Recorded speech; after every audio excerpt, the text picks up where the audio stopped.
Now the summary and explanation of the poem, My Last Duchess.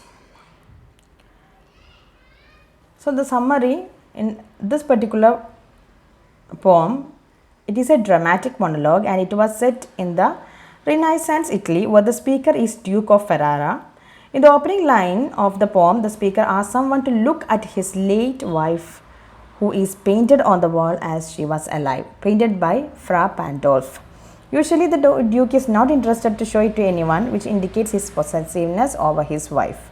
Later it is understood that the Duke is speaking to a representative who had come there to negotiate Duke's next marriage with the daughter of another powerful family. He shows his visitor around his palace and stops in front of a painting of his late wife. The speaker begins to speak of his late wife, but later he went on a verbal onslaught of the late Duchess' behavior.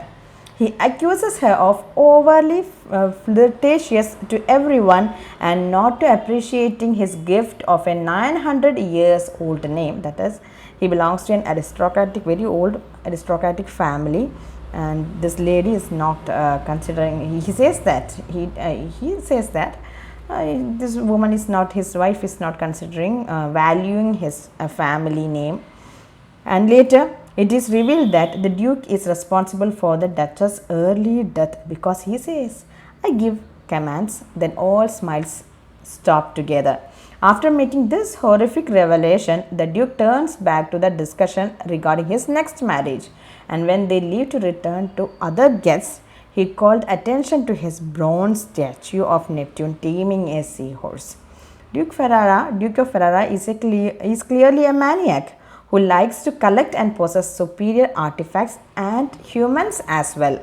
He treated his wife as his possession and which resulted in her early death. The poem portrays the objectification of women and the misuse of power through the monologue of the evil Duke of Ferrara.